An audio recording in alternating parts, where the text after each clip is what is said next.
نحمده ونصلي على رسوله الكريم أما بعد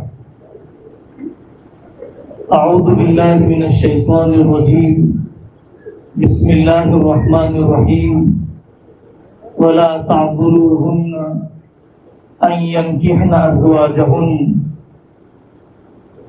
وقال تعالى يا أيها الذين آمنوا اتقوا الله وقولوا قولا سديدا يصلح لكم أعمالكم ويغفر لكم ذنوبكم ومن يطع الله ورسوله فقد فاز فوزا عظيما صدق الله العظيم۔ گاؤں کے ذمہ دار، خاندانوں کے ذمہ دار، آس پاس کے علماء اور فکر مند بہنیں دور دراز سے یہاں پر پہنچ چکی ہیں۔ وقت پر آنے والوں کی قدر ہونی چاہیے اور وقت پر آنے والوں کے ساتھ جو دین کی بات سنائی جانی ہے وہ سنائی جانی چاہیے تاکہ ان کا وقت ضائع نہ ہو جائے اور ان کے قدر کرنے کا لحاظ کیا جائے۔ نکاح کے موقع پر موٹے موٹے انداز میں ہم سب کو سیکھنے کی ضرورت ہے کہ نکاح میں فرض کتنے ہیں، واجب کتنے ہیں اور سنتیں کیا ہیں۔ پہلے اس پر بات کر لیں گے۔ نکاح میں دو فرض ہیں، ایجاب اور قبول۔ دو لفظ کہے جاتے ہیں۔ لڑکا کہتا ہے میں نے قبول کیا فلانی لڑکی کو اپنے نکاح میں، اور لڑکی کہتی ہے کہ میں نے فلانے لڑکے کو اپنے نکاح میں قبول کیا۔ یہ دو بول کا کہا جانا فرض ہے، ارکان ہیں، ایک مجلس میں ہونا چاہیے۔ یہاں پر عام طور پر ہمارے علاقے میں لڑکیوں کو نکاح کی مجلس میں لا کر بٹھایا نہیں جاتا ہے۔ ماموں کے ذریعے سے، والد کے ذریعے سے لڑکی ماموں کو، والد کو وکیل بنا دیتی ہے، ذمہ دار بنا دیتی ہے کہ آپ میرا نکاح کرا دیجئے۔ وہاں پر جا کر قاضی صاحب کہلواتے ہیں، جا کر کہیے کہ اتنا مہر آپ کو دیا گیا، یہ دو لوگ گواہ ہیں، فلانے مرد سے آپ کا نکاح کر دیا گیا اور آپ کی طرف سے ہم قبول کر رہے ہیں، کیا آپ تیار ہیں؟ تو یہ نکاح میں دو فرض ہیں، ایجاب اور قبول۔ مرد اور عورت کا کہنا کہ میں نے فلانے مرد کو اپنے نکاح میں قبول کیا، میں نے فلانی عورت کو اپنے نکاح میں قبول کیا۔ دوسری بات، نکاح میں واجب کیا ہے؟ گواہوں کا ہونا واجب ہے۔ حضرت رسول اللہ صلی اللہ علیہ وسلم نے فرمایا وہ عورتیں بے حیا ہیں جو بغیر گواہوں کے نکاح کرتی ہیں، او کما قال علیہ السلام۔ گواہوں کا ہونا واجب ہے۔ جہاں پر بھی ایجاب و قبول اصالتاً وکالتاً کیا جائے گا تو وہاں پر دو گواہوں کا موجود ہونا ضروری ہے۔ ایک واجب ہو گیا۔ دوسرا واجب، مہر کا ادا کرنا واجب ہے، ضروری ہے۔ حضرت رسول اللہ صلی اللہ علیہ وسلم کی مشہور حدیث ہے کہ آقا صلی اللہ علیہ وسلم نے فرمایا کہ جو مہر طے کرے، ادا کرنے کا ارادہ نہ ہو، اللہ کے ہاں چور اٹھایا جاتا، اللہ کے ہاں زانی اٹھایا جاتا ہے، بے حیائی کرنے والا اٹھایا جاتا ہے، اور جو آدمی قرض لے ادا کرنے کا ارادہ نہ ہو، انتظام بھی نہ کیا ہو، مرنے سے پہلے اللہ کے یہاں چور اٹھایا جاتا ہے۔ مہر ادا کرنا چاہیے۔ عورتیں اپنی پوری زندگیاں مردوں کے حوالے کر دیتی ہیں، اور مرد بھی مہر کے نام کے بغیر بہت کچھ لا کر دیتا ہے، سونا بھی دلاتا ہے، کپڑے بھی دلاتا ہے، دوسرے خرچ کے پیسے بھی دیتا ہے، لیکن مہر کے نام سے نہیں دیتا ہے۔ اور ہمارے علاقے میں عورتیں ڈرتی ہیں کہ مہر تو اس وقت دیا جائے گا جب کہ طلاق ہوگی، مہر تو جب دیا جائے گا جب کہ نکاح سے نکالنے کا ارادہ ہو۔ تو عورتیں ڈرنے لگ جاتی ہیں کہ یہ مہر کیوں دینے لگ گیا۔ جب شوہر کا انتقال ہو جائے تو اس کے مال میں سے جیسے پہلے قرضے ادا کیے جاتے ہیں، ویسے اس کی بیوی کا مہر بھی ادا کیا جانا چاہیے۔ پہلے قرضے، پہلے مہر، پھر اس کے بعد وارثوں کو حصہ دیا جاتا ہے۔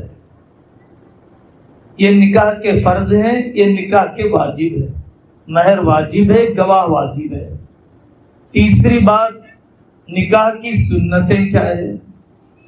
بہت سارے پہلو ہیں سنتوں کے سنانے کے۔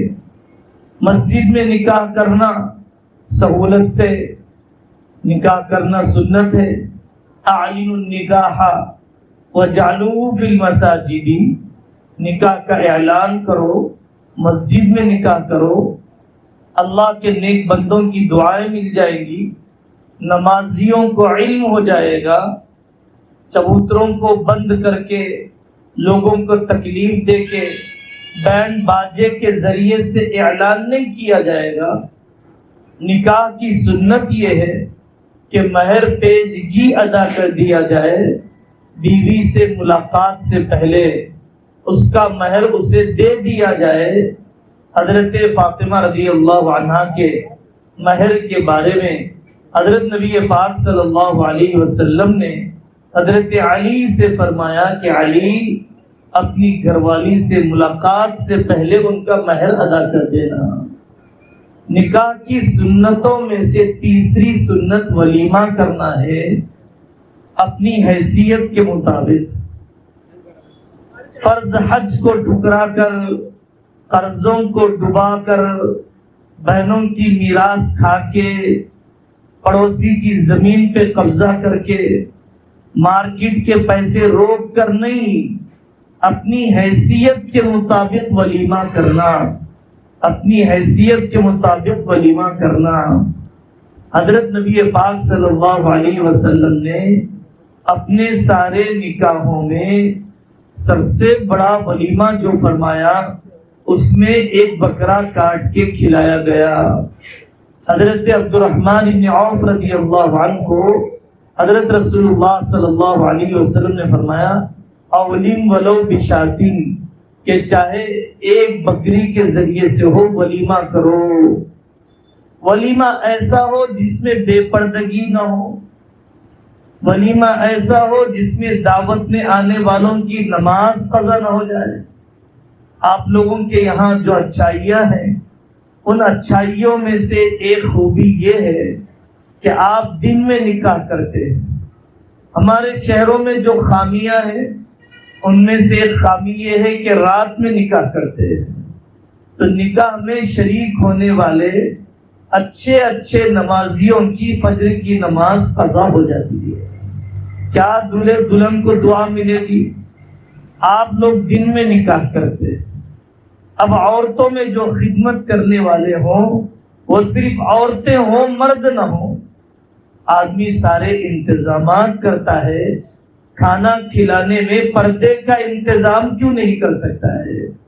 کھانا کھلانے میں عورت ویٹروں کا، عورت خادماؤں کا انتخاب کیوں نہیں کر سکتا ہے؟ ان کو فراہم کرنا چاہیے۔ جیسے برتن دھونے کے لیے عورتوں کو لاتے ہیں، کھانا تقسیم کرنے کے لیے بھی عورتوں کو رکھا جانا چاہیے۔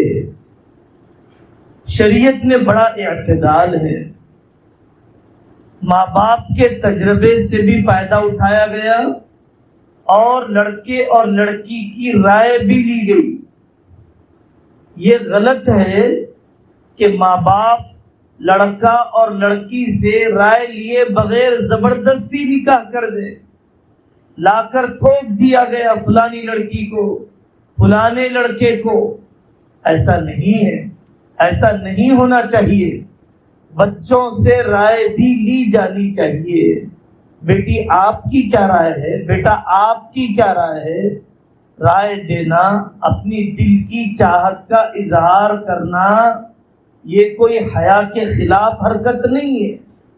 تو جیسے کفو رکھا گیا کہ برابری میں نکاح کرے، جیسے عبارت النساء عورتوں سے پوچھنے کی بات رکھی گئی، ویسے ہی ولایت نکاح مردوں کو بھی، خاندان کے بڑوں کو بھی نکاح کروانے کا اختیار دیا گیا.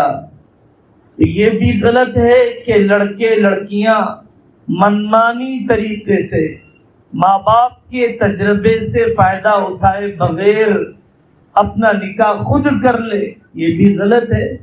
اور ماں باپ بچوں سے پوچھے بغیر کوئی رشتہ مسلط کر دے، یہ بھی غلط طریقہ ہے جس سے ہمیں بچنا چاہیے. دوسری بات میرے عزیزوں اور دینی ماں اور بہنوں، نکاح کے بعد دونوں خاندان ایک ہو جاتے ہیں. یا ایھا الناس اتقوا ربکم الذی خلقکم من نفس واحدہ. جب پوری دنیا ایک ماں باپ سے ہے، حضرت آدم اور حوا سے ہے، اب یہ تو نکاح ہو رہا ہے، یہ تو ساس سسرے اور سمدن اور سمدی کا خاندان ہے، دونوں ایک خاندان ہو چکے ہیں. میں آپ کو سناتا ہوں سمداوے میں نزدیکیاں کیسے پیدا کی جاتی ہیں اور سمدی اور سمدن کے رشتے میں دوریاں کیسے پیدا ہوتی ہیں.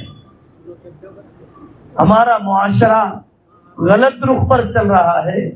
جہاں پر دوریاں بڑھانا چاہیے وہاں نزدیکیاں بڑھا رہے ہیں، جہاں نزدیکیاں ہونا چاہیے وہاں دوریاں بڑھا رہے ہیں.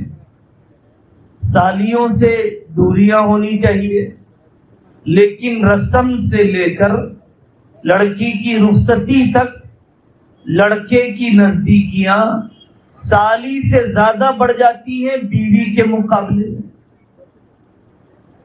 آج فون کا زمانہ ہے، راتوں میں فون پر وقت گزار جا رہا ہے.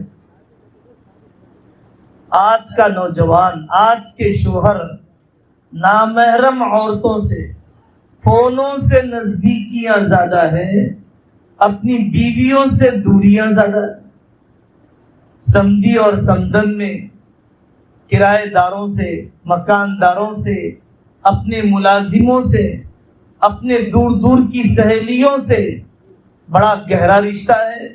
فون پر گھنٹوں باتیں ہوتی ہیں، لیکن اپنی سمدن سے بات نہیں ہوتی ہے.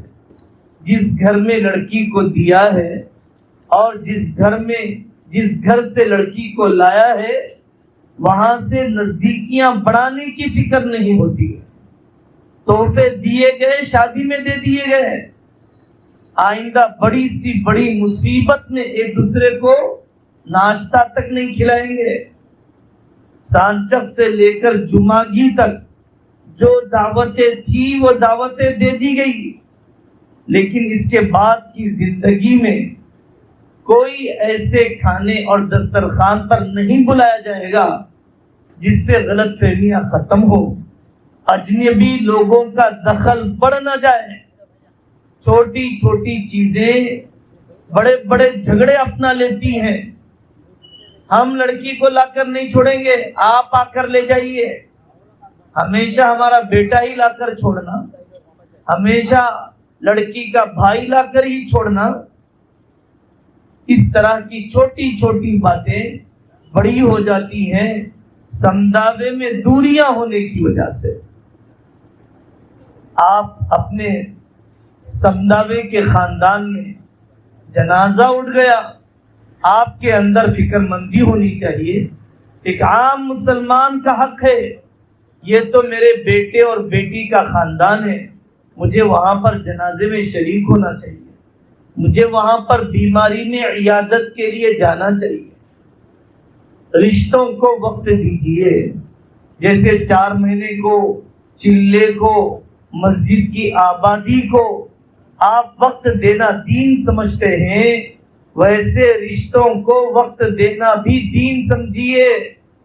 حضرت نبی پاک صلی اللہ علیہ وسلم کی آپ نے دعوت والی زندگی کو سنا، گھر کی زندگی بھی سنیے. آپ گھر میں جھاڑو مارتے ہیں، اپنی جوتیاں صحیح کرتے ہیں. حضرت نبی پاک صلی اللہ علیہ وسلم اپنی بیمار نواسی کا خیال رکھتے ہیں. آپ اپنی دودھ پلانے والی ماں کا اکرام کرتے ہیں، دودھ شریک بہن کا استقبال کرتے ہیں. آپ اپنے چچا کے غم میں شریک ہوتے ہیں، چچا کی بیٹی کی کفالت کا انتظام کرتے ہیں.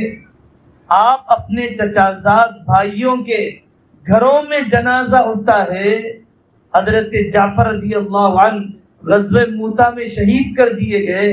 اسماء بنت عمیس رضی اللہ عنہا چچا زاد بھائی کے گھر کی عورتوں کو کھانا بنوا کر بھیج رہے ہیں کہ جعفر کے گھر میں تکلیف آئی ہے، کھانا پہنچاؤ.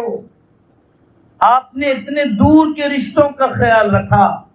حضرت آمنہ کی خادمہ، گھر میں کام کرنے والی، حضرت نبی پاک صلی اللہ علیہ وسلم کی بچپن میں خدمت کرنے والی حضرت برکہ، حضرت ام ایمن رضی اللہ عنہا، ان کے پاس حضرت نبی پاک صلی اللہ علیہ وسلم جاتے ہیں، حضرت ابو بکر جاتے ہیں، حضرت عمر جاتے ہیں. امی کی نوکرانی کا خیال، امی کی خادمہ کا خیال. گھر میں حضرت حالہ بنت خویلد رضی اللہ عنہا، حضرت خدیجہ رضی اللہ عنہا کی بہن، آپ کی سالی آ رہی ہے. پردہ بھی پورا اپنی جگہ پر کیا جاتا ہے، آنے والی کی خدمت بھی پوری کی جاتی ہے. بیوی کے رشتہ داروں کا خیال، بیوی کے مرنے کے بعد. یہاں تو ماں کہے گی بیوی کی مٹھی میں چلے گیا، پوری کمائی لے جا کر سسرال میں لٹا رہا ہے. یہ سیرت ہے، یہ دین ہے. حد میں رہے آدمی، خاندانوں کو اس کے درجے کے مطابق وقت دے. تو یہ دوسری بات ہے کہ اپنے سمداوے میں اور لڑکے اور لڑکی کے خاندان میں نزدیکیاں کیسے پیدا کرنا چاہیے. تیسری بات میرے دوستوں اور عزیزوں، جہاں لڑکا اور لڑکی رہتے ہیں، جہاں دو اجنبی خاندان ملتے ہیں، وہاں پر کچھ نہ کچھ ٹکراؤ ہوتا ہے، وہاں کچھ نہ کچھ بدمزگی ہوتی ہے. نبیوں کے گھر میں بھی ہوتی ہے، ولیوں کے گھر میں بھی ہوتی ہے. 100% ایک مزاج کا اللہ تعالیٰ نے کسی بیوی شوہر کو نہیں بنایا ہے. مسائل کا ہونا تعجب نہیں ہے، مسائل کا حل نہ کرنا یہ تعجب ہے. بیٹی کو لا کر میکے میں بٹھا لیا، 2 مہینے سے بٹھا لیا، 6 مہینے سے بٹھا لیا، 1 سال سے بٹھا لیا. میرے بھائی بات چیت تو کیجئے نا، کسی اللہ والے کے پاس بیٹھیے نا. فلا وربک لا یؤمنون حتی یحکموک فیما شجر بینہم. قرآن نے صلح صفائی کرنے کا طریقہ بتلایا ہے. جلد بازی کیوں کر رہے ہیں آپ؟ بے قابو کیوں بن رہے ہیں آپ؟ طلاق اور خلا پر جرأت کیوں بڑھتی جا رہی ہے؟